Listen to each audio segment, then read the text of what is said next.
Alright, so welcome to episode 4 of Digging Backstage Door. 1 month in, still doing fantastically with thousands of listeners and hundreds of merchandise sold and thousands of cars bought and things like that. And airplanes for good measure. Oh god, we have like 18 planes. It's a little bit ridiculous. So today we want to get to 30. That way we could have one for each day of the week. That'd be great. There's 30 days in a week. Month. That's a thing. So today we have Greville Kellett, my friend and stagehand and all kinds of stuff that I met at the PAEC in Gorda Hills in Calabasas. We met together. We met doing that install and then sort of did just that together. We bloomed from there. Yeah, we become best friends. Skipped down the street holding hands. We did that. Or maybe not. But Greville's super cool because he's very funny, and B, as you can probably hear, not from here. I'm foreign, yes. I speak funny. You can clearly tell that he is of Asian descent. I'm not Australian, let's just put it like that. Well then, wait, you're not? Not make that confusion. Well then why did I invite you here? Huh? Then why did I invite you here? I don't know. Cool, so how did you get in the theatre, Greville? Funny you should ask me that. No. Not really, this is a podcast, it's for that exact purpose. Well no, because I listened to your previous one, and it seems like there's a consensus. I fell into it. Oh. So, and it seems like a lot of people have said that. No, my sister was a stage manager, and I was between school and university, and she knew I needed work, and she knew the theatre she worked at needed ushers. So I got a job as an usher, and that was 8 shows a week for 13 months of Cats, which was amazing. It's a great way to start. And I've loved musical theatre ever since. But no, and then I went back that Christmas, and then not that summer, but the following summer I went back, and they put me on follow spot, and I got bitten by the technical theatre bug at that point. So. Had you ever taken any theatre classes before that? No, I did a bit. I did English at school, so we obviously did drama as part of that. So I did, you know, a little bit of drama, a little bit of acting at school, but yeah, maybe. You just brought attention to it. And you're right. It completely changed. And I keep talking to that. Right? Like before, we were talking like amongst us, and now I'm talking to this. Hi, hello, viewers. Wow, you're right. It changes every time. I know. So, I just want to be like let's talking about being and stuff. So did you have a different aspiration before you discovered theatre? Like, what were you originally going to go to university for? Well, wow, when I was 16, I was going to do. So I liked history, and I was good at history, and I was going to do history, and then I was thinking about converting to law. But then I did history A-level, high school, whatever you guys want to. Anyway, yeah, don't know how to translate that, but and it was really difficult. So I thought, there's no way I'm going to be able to do this as a degree. So I don't know. I was always interested in music.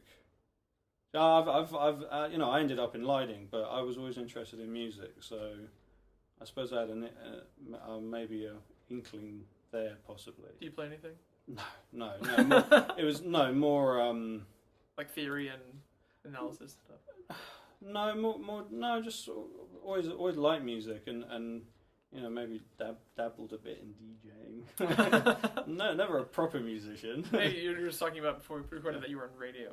Well, yeah, I did student radio and stuff like that, and so I just always found this ironic that maybe I should have, like I said, my background's more lighting, but I maybe should have followed my passion and gone into sound. But where all the money actually is. Yeah. Did you do radio at university or? Yeah. Where'd you go? Edinburgh. It's so fancy. I'm sure it's not actually fancy for you, but for us it's fancy. Not really. How did you end up here, and why here? That's actually just personal. That's nothing work related. That was my wife. My wife. It's actually. I don't know, is this relevant? No. Okay, so here's the thing. So it's more of a curiosity for me, because I grew up here and I hated here, and had no intention of ever staying here. Yeah, but... So I'm amazed that people choose to come here, and I'm fascinated by why. No, it's so funny. That's the point of that question, is for my own personal knowledge. It's funny you say that, because it's like, you know, people always... it's like people say, why did you move from London to come here? And it's like, well, because it's sunny and it's nice. And it's like, yeah, but London's cool. And no, it's funny because you always take for granted what you have on your doorstep. Or people I've come across, they're always, like I met a guy from Switzerland. He grew up with the mountains and the lakes and things. It's beautiful. Yeah, but he just took it for granted. He was like, it's like me. I grew up with the Tower of London and the Houses of Parliament. I just walk past it every day and it's just another building. Whereas for him, it was like, wow, this is amazing. Whereas for me, it was the mountains and the lakes. And he was, oh, it's just another mountain. Yeah, but my wife's dad's Irish, but he's lived here most of his life, and then her mum's German, but has lived in Ireland most of her life. So she has this. She was born in Ireland, but she spent a lot of time here. But she's also spent time in London. So her dad's a citizen.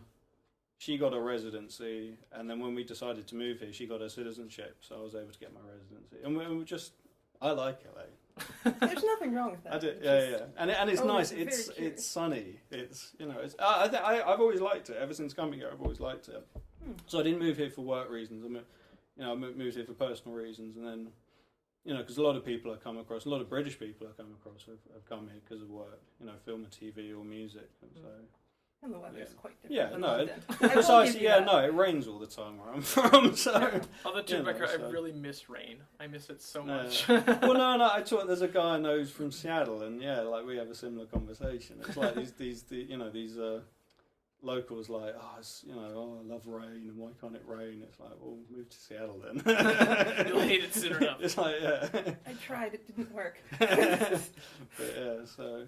No, it's just I don't know. I never thought in a million years I'd ever come somewhere like here, but here I am. So no, I really like it. I do like it. How much theatre did you do in London before you came out here, or England in general? Well, I always say I started in theatre because I worked front of house. I did a bit of front of house in the West End, and I did that follow spot stint in the West End, and then I always tried. So I got bitten by the bug, and then I always tried to get back into the West End.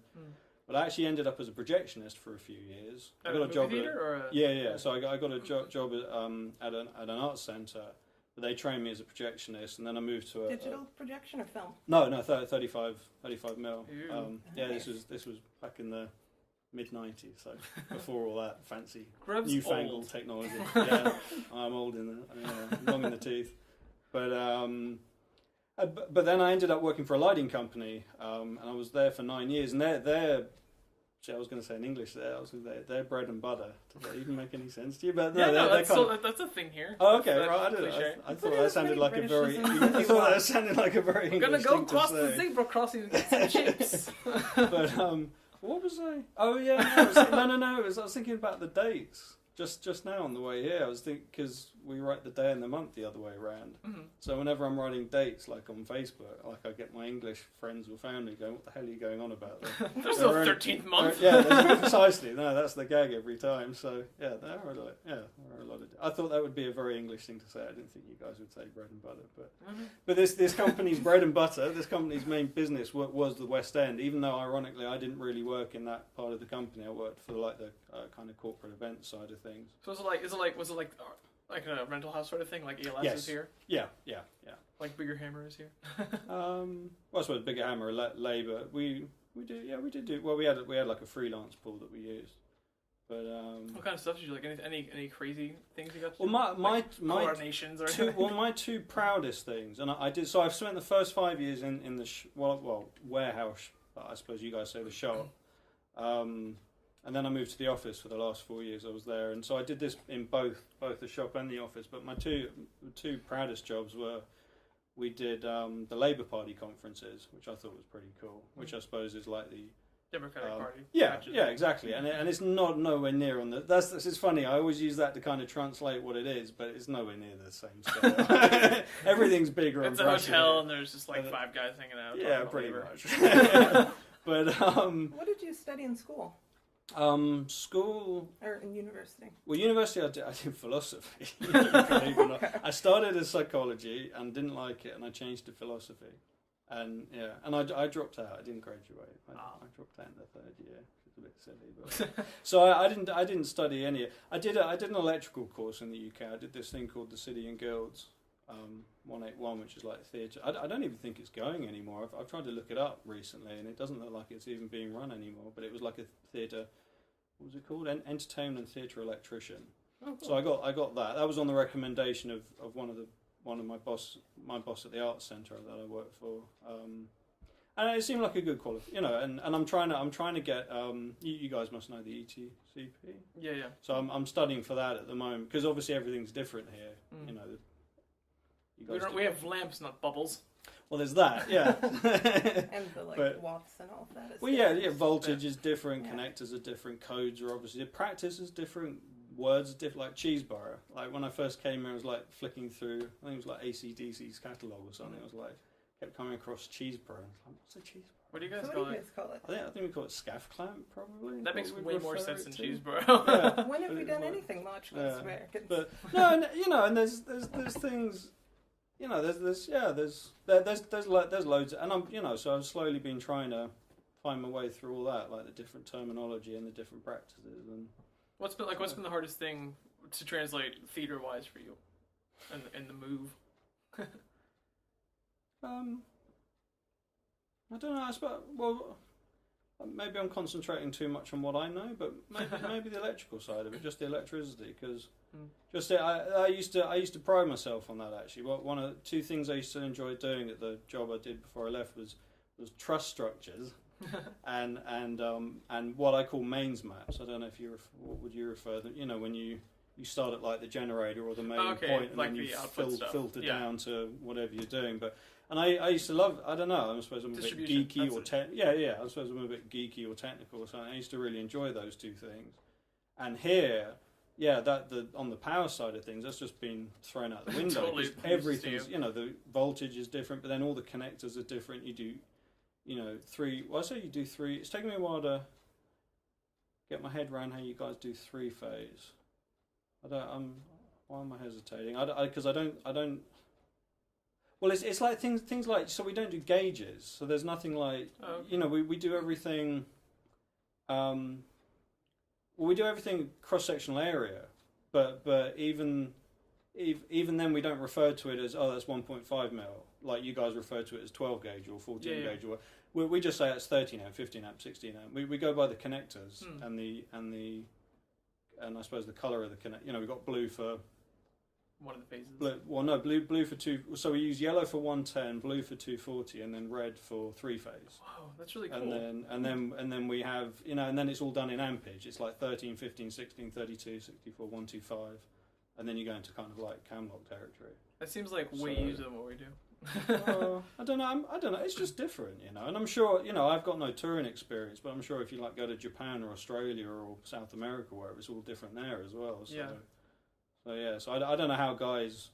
I don't know how whether I'm thinking about it too much and overcomplicating it, or whether it's quite a, how guys cope with travelling, going on tour and stuff, or whether it's actually just quite a simple thing to get your head around. I don't know, but yeah.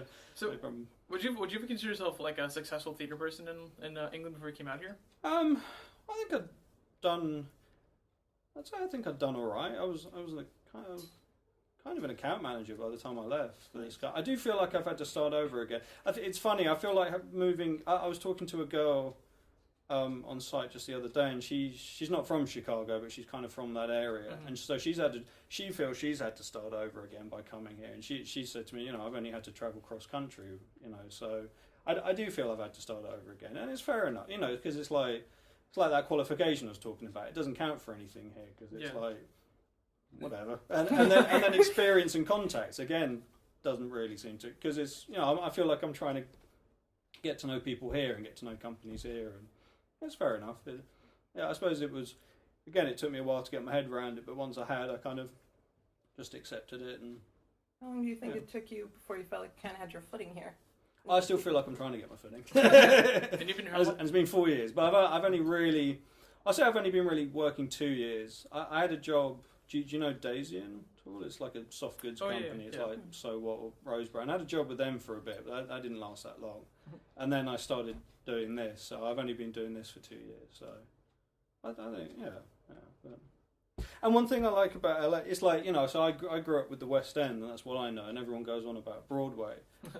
So I always thought, it took me to move here to realise this, but I don't know about what you guys think, but I feel it's definitely a company town, LA, wouldn't you know, like the film and TV industry. Yeah, definitely. But I think there's actually also a really good theatre.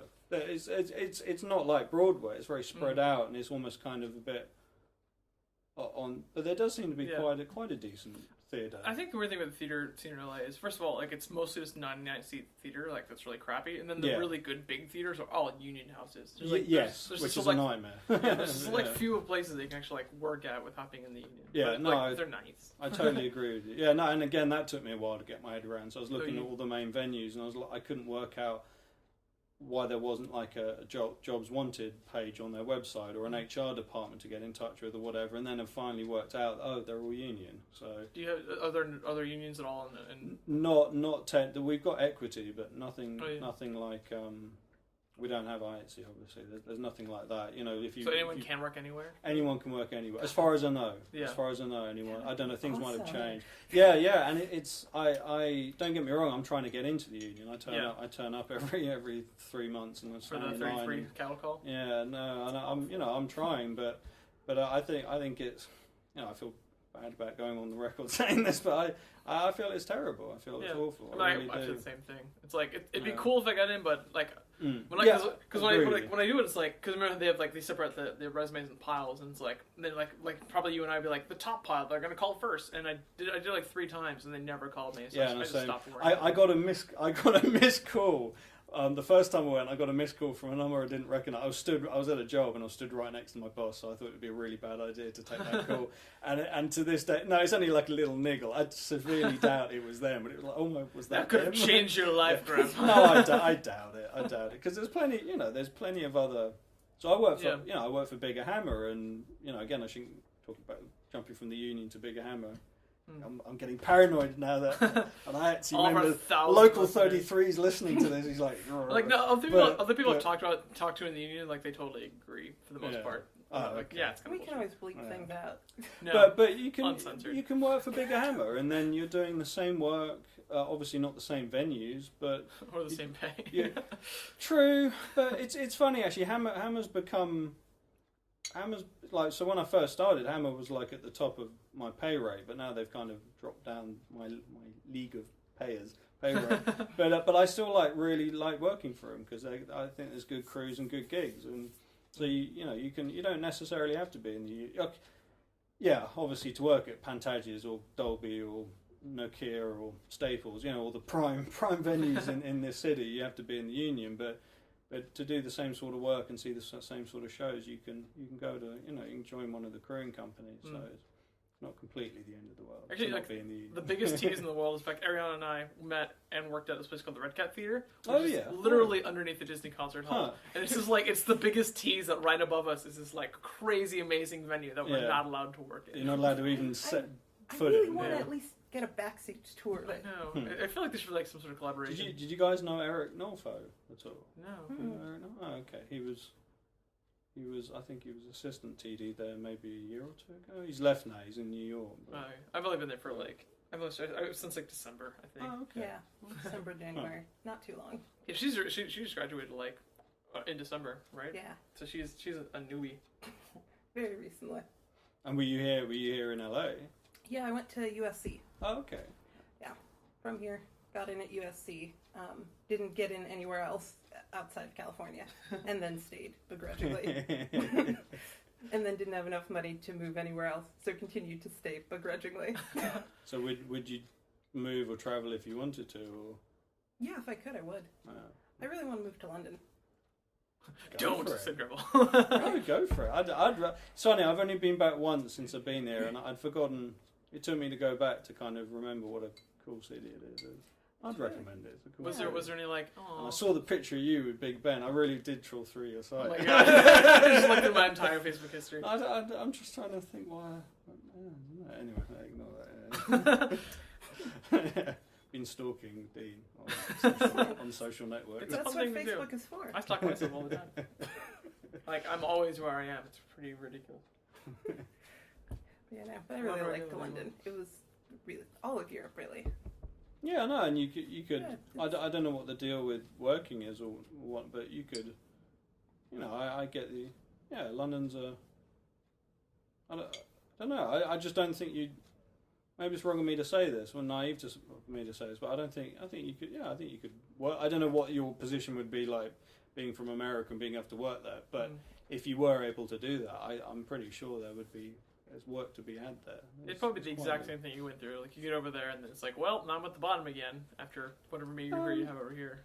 Yeah, but I think fairness, I haven't reached the top yet to That's fall back down a ladder. So I'd be set back like a couple weeks, honestly. Yeah, I feel like I'm still pretty much. But I think people. It's like the company I used to work for. We almost used to embrace people that worked from the. It was almost like a kind of a token Australian or a token Swiss person or a token American. It was or a token Japanese. It was almost like kind of just. It was almost like cultural diversity or something. You were collecting them. Or, yeah, no, it was more kind of like, well, you're different, and you see, yeah, we'll take you in, and you can see what we're like. But then also, it's kind of like it's a cool thing to do or have like a different person from a different culture. Yeah, just like it's like when's the chance you get to share ideas with someone from Japan or someone from. Do you know what I mean? It's like, so cool. I don't know. I don't know if that was it, but I did know. Thinking about it now, I did notice we did do that. It was almost like foreign exchange students. You know what I mean? Like that kind of thing. There was some sort of weird English affirmative action going on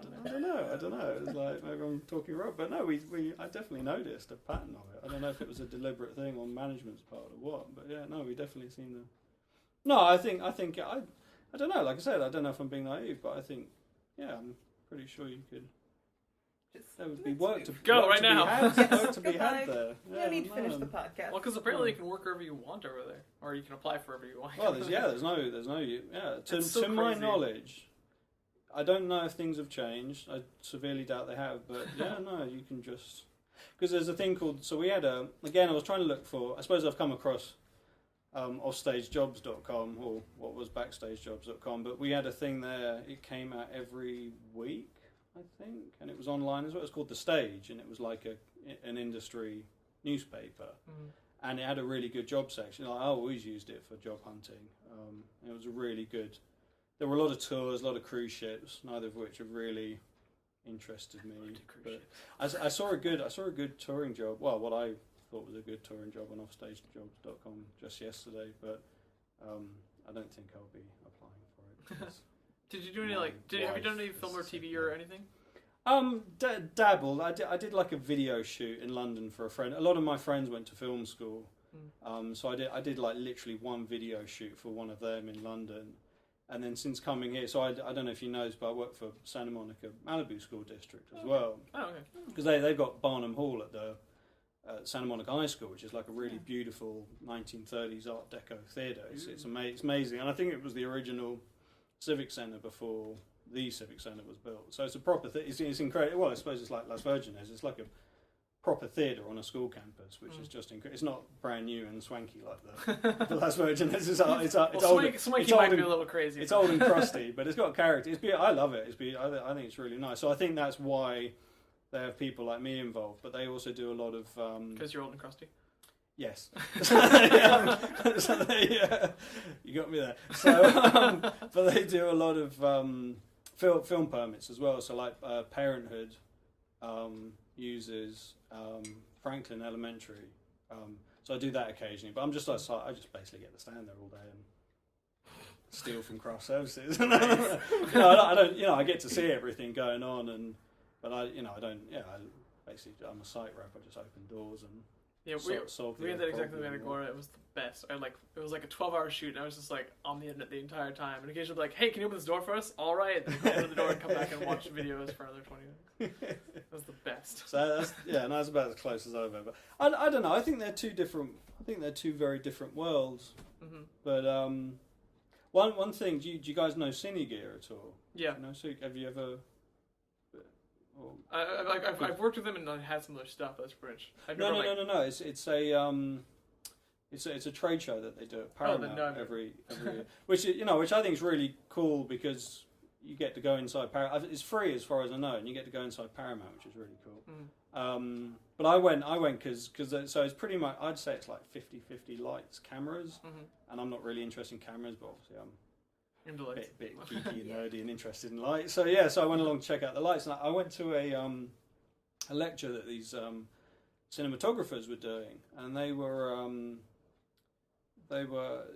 all like old school cinematographers. I can't remember what they'd worked on now, but I'm pretty sure they like names dropped Spielberg and Scorsese. So I'm sure they were like real. Yeah, they'd done huge projects in their time, but now they were like professors and they were teaching the next generation, all that thing. And one thing they said that really stuck with me is that they really appreciated people from theatre backgrounds, which I thought was really cool because I've always treated those two worlds as very separate.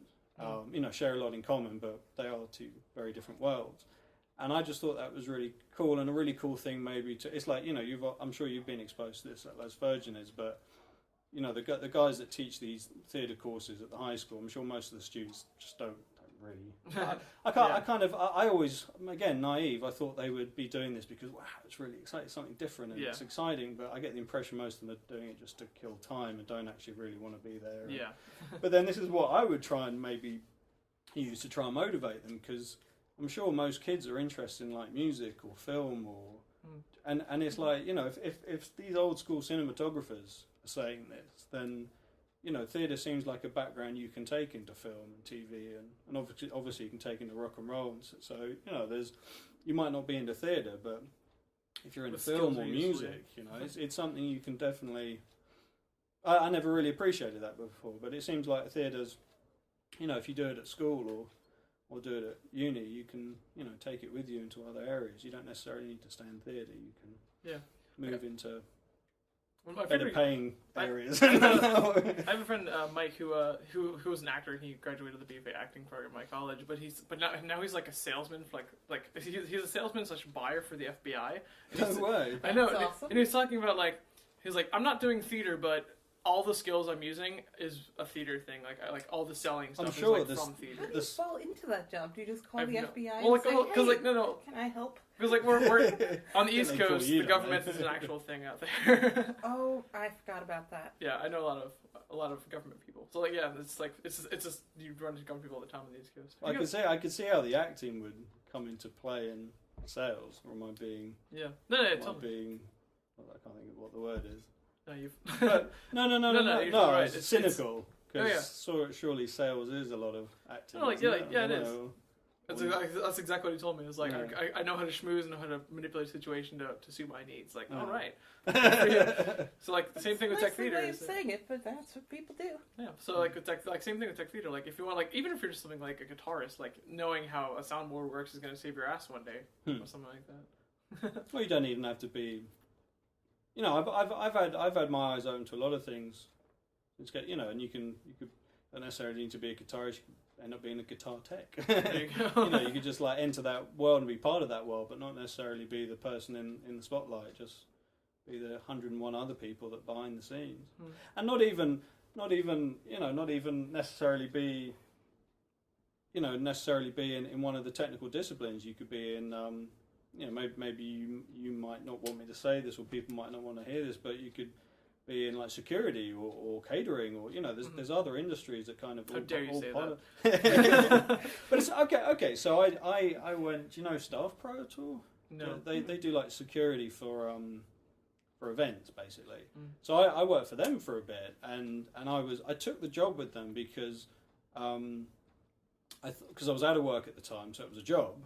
But then I was thinking also, well, I'll get to see venues and productions, and I did. I got to see the inside of the Shrine, and got to see the inside of the Palladium, both union houses. And so I would never have, and admittedly I'm not doing technical work, but I'm getting to see venues and I'm getting to see productions, and if it wasn't for them, I wouldn't have found out about Bigger Hammer. So it's you don't necessarily need to, you could.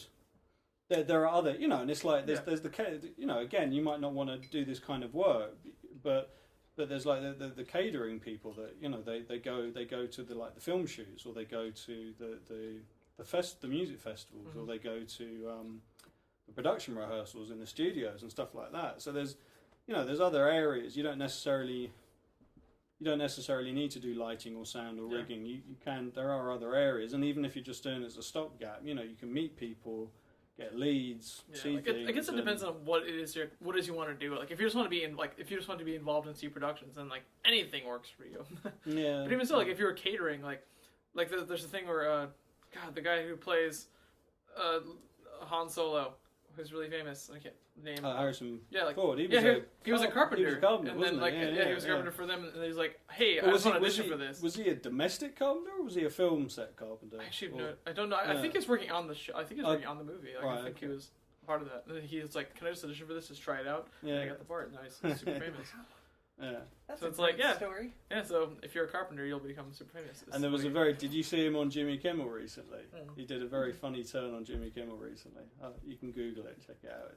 If you're a Star Wars fan, I recommend it. It's very funny. That'd be really fun. So what are you doing right now to improve your career? Where are you going towards, and how are you getting there? So I'm trying to get my ETCP. Mm. So if you're a, you know, do I need to explain that? Or Probably. I'm sure none everyone here is lighting. Well, you know, there's what was ESTA? ESTA, and was it there's a thing. Do you know Plaza at all? No. Because Plaza's Professional Light and Sound Association, and it was in the UK, but now it's come here as well. It's swallowed up whatever you guys had. I'm pretty sure it was ESTA. They merged together, and they're now just Plaza. Mm-hmm. So Plaza now kind of represents UK and US, and it's it's like a certificate program for it's either if you want to be an electrician or if you want to be a rigger. Mm-hmm. So it's. And I came across it, and it's like $600 to take the exam. And when I first came across it, I was like, I'm not going to spend $600 and fail. so I walked away from it. But then I came back to it again this year, and I started looking at it again. I was like, you know what, I'm going to go for it. So I'm studying for that at the moment. There's like a syllabus is about like 3 pages long, and I'm about the bottom of the first page. So it's taking a while. But no, so I want to try and get that, because I'm hoping that might get and then I'll feel reinvigorated to get back in touch with some companies I've been in touch with before, and some companies that I now have contacts at, so I can write directly to them. Yeah. So that's what I'm thinking on that front, and also maybe it helps get your foot in the door at the union. Because they recognise, you know, like the union recognises it, companies like PRG recognise it, NBC Universal recognise. So it seems like a good thing to get, but it's obviously not cheap, and you've I never even considered like doing certificates and stuff like that. It's never been a thing I've ever like considered. Well, I don't know, because see I think the one thing I'm missing out on, both in the UK and here, is that a lot of people I come across like yourself. You've almost like been doing this all your life almost. You've been you know, you did it at high school, did it at college. So you are trained, and you do have qualifications. Whereas myself, I never really did that. I didn't really come from that kind of background training wise. Don't really, apart from that electrical thing I have from the UK, I don't really have, you know, it's like I haven't got a degree in technical theatre. So I don't. I'd still recommend it. I really would. You're making me want to. Is what I'm saying. Oh, okay. Well, no, because because it's like, what do you get? What piece of paper do you get that gets your foot in the door, or shows that you're worth being considered? Is that it? I don't know. I suppose what I'm trying to say is, what else is out there that I haven't seen or met? Because some people have heard of it, some people haven't heard of it. So it's kind of like, well, how it looks valid. It looks valid to me. I'm going for it. I'm going to go for it. That got really deep. I liked that. That got really deep. I liked that. Oh, okay.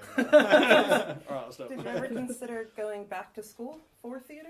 I have. I've kind of looked at it, but I feel it is expensive here. Well, no, I was thinking maybe I'm wrong to say this, but I feel like I'm getting too old to be doing. No, I think I should. If I'm not there yet, I should already be there yet. If that makes any sense, and maybe what I lack in I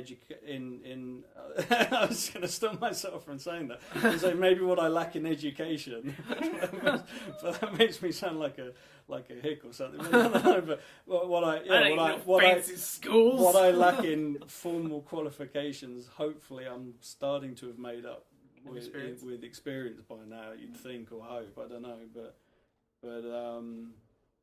But yeah, no, I thought about it, but I think maybe if I were like, maybe if I was a bit younger. So what's your dream job? Like, what is it you're aspiring to? Do you want to like be a designer, or do you want to? I was going to say something really wrong.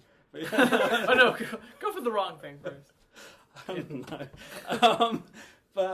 A giraffe. It would be nice to get back to where I was in the. It's funny actually. It'd be nice. I'd like to work. I'd like to get back working for a lighting company or maybe a production company. But one thing that does scare me is I don't. So I had a full-time job and I lost it. So I kind of like having several part-time jobs. I feel there's more job security in having several part-time jobs than there is having one full-time. Because you take one full-time job, and then you get let go or whatever. You get laid off. You're screwed. Yeah. Or if all your eggs in one basket, you're in trouble. Do you work consistently with all your part-time jobs? So this is the thing. When I was in the UK, I toyed with the idea of going freelance, and I always thought that you would have to get the ball rolling, but then once the ball's rolling, you can't say, it's like you can't say no, because you say no, that they'll move on to the next person. So it's almost like you go from one extreme to the other. You kind of go from not working to working too much. There never seems to be any real balance.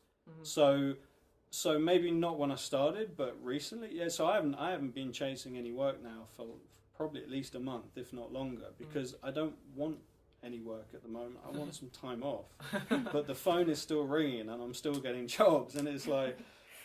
It's a nice. Don't get me wrong; it's a very nice problem to have. I'm very thankful for the work. I'm very thankful for the income, but a couple of days off would be really nice. And it gets taken away from. So like last Tuesday, I had a morning gig, and then I had Tuesday afternoon, Wednesday, Thursday off. It's like 2.5 days off. Yes, thank you God. They kept us. For. Oh no, sorry. It was Wednesday, Thursday. Not that this matters. But it was Wednesday, Thursday, Friday. But they kept us all day Wednesday, which is great. Again, got more hours, got more work, and then I had to go and do something Thursday morning. So that kind of took Thursday, and then so I ended up having 2.5 days off to not really having any days off, and it was just and it did actually not severe, but it did get me down a little bit because it's just like, and I don't know. I don't know how to. I only say no to people when I'm already working. Like if I'm free, I'll say yes. But I don't know if other people have I don't know how to say no yet. I suppose I'm sure other people do turn down work. I don't know how they've. Huh? I do. Yeah, well, how'd you do it? Because I usually say I have another gig and I straight up lie. I'm too honest for mine. Good. I don't think I'm not that bullshit to turn down. But good for you. And you do that just to have some time? And, yeah. Well, good for you. Good job. Now, when you say no, does then a second job appear? Generally, yes. Okay. Well, because I had what you just said, I had that same thing last week as well. Like, I came in last Monday, I was like, I have nothing to do for a week. I told him not to say that. I go knock on some wood. I was like, I'm going to go to San Francisco and visit my friend that I haven't seen her forever. It's going to be a great week. And then it's like literally as soon... we recording the podcast, he gets a phone call asking if he can come into work. Yeah. I didn't answer to the podcast. But you should have gone to... If you'd gone to San Fran... See, I could... So, there was one time... Actually, I did lie once. Oh, no, I shouldn't be saying that. You might listen. They're not going to tell you lied to, so you did. No, there was... I'm just saying, if you had gone to San Fran, you'd have been like, oh, in San Fran, I can't.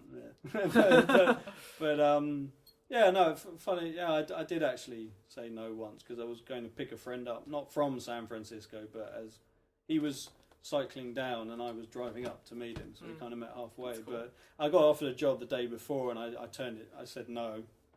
Because it would have taken. Well, that's like you still made a commitment. It's not like a work commitment, but you still had. Yeah. But on the days when I have nothing, that I feel like I can't say no to it, even if I want to have the day off. Yeah. No, I'm like you. I can't. Yeah. Like if I'm literally gone, like I got a work call one day and I was in San Diego and I was like, I'm not physically up here and I can't get up here fast enough to make it to the job. Yeah.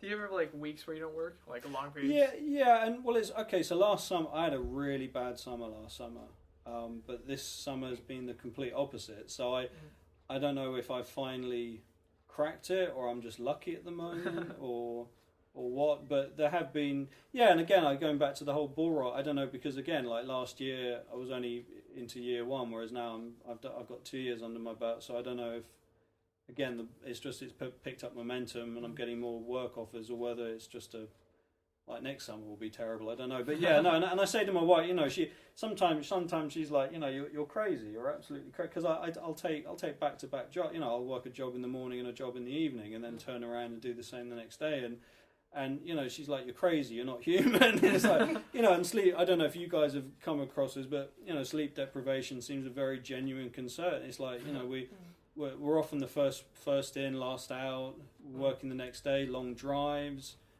So sleep deprivation is a problem, and driving, let alone doing the work we do, being up a ladder when or working with electricity, working with rigging, whatever, like any of the work we're working around forklifts or on a forklift, and then driving, so it's like it's a genuine concern. But I say to I'll only there will be I'll get time off when the phone isn't ringing, so that I'll take it when it's being offered, and yeah, I'm sure there'll be times. Summer is meant to be slow. I'm sure Christmas is meant to be slow as well. So what take it when it's on offer. So what do you think makes you do theater? Like what is it about theater that you love? Like, I suppose it's funny actually. You asked me that a couple of days ago. I might have struggled to answer it, but I was thinking about it when you contacted me and listening to last podcast. I think it's because I like live production. I don't actually get to do much live, but I do a lot of ins and outs, and then I'm like always a bridesmaid, never a bride. I never do the show. So when I sometimes do, I just like, I don't know. I find there's something exciting about live production. Just whether if you're on wherever you are, whether you're on the board or the follow spot or on deck crew or whatever, and the calls are coming. I don't know. I'm not a stage manager. I've never been a stage manager, but I'm fascinated by. And I probably don't want to be. Yeah, no, I'm fairly. Yeah, that isn't my thing. But I'm fascinated by stage manager as well. I don't know. There's just something. I don't know. I just think they're pretty cool. They got the book in front of them. They got all the different calls, and they're like, it's just kind of. I'm always quite taken, and they always seem very calm. You've got that nice dulcet tone on the comms, and just and I don't know. There's just something quite exciting about live production. I find it's kind of. Cool. I don't know. do you have like an ultimate goal that you'd like to achieve? Not necessarily a job, but like a thing that you want to happen. Like the other things, but like owning a theater or production or enabling people, things like that. What would you retire to? Well, it's funny you say. Okay, well for me that's a different question, because so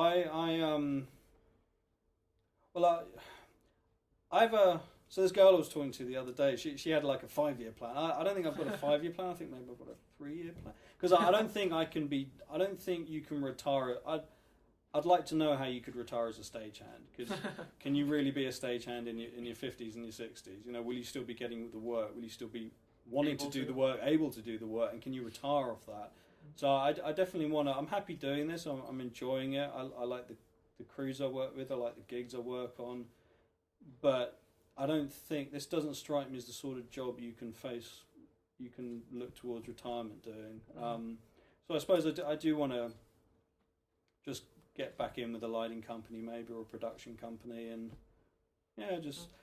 wow, I'm setting my sights really low, aren't I? Just end up in. Well, I'm thinking. I want to die in an office. One of my old bosses, but yeah, just end up behind a desk, behind a computer screen, and behind the phone. Maybe not so much, but because that just strikes me as something you could spend the last 10, 20 years of your career doing, whereas I don't. Yeah, there's definitely something noble about enjoying that life. Like it's definitely very appealing in many different ways. How'd you mean? Like, I mean, for like, well, first of all, job security is one thing we're talking before, and like it'd be satisfying to have every day. Here's this thing I'm going to do, and I'm going to do it well, as opposed to the every day it's going to be completely different every single time. But maybe, and it's funny actually. I do it. This is just hearing what you just said. This has just popped into my head. I didn't have to do it this weekend, but I'm currently babysitting a church every weekend, And I was trying to figure. I'm not a religious person, so I was wondering if that's. I was trying to figure out why it's bugging me so much. And I think I put my finger on it the other week. It's because it's the only constant in my life right now. It's the only regularity in my life right, and everything else isn't.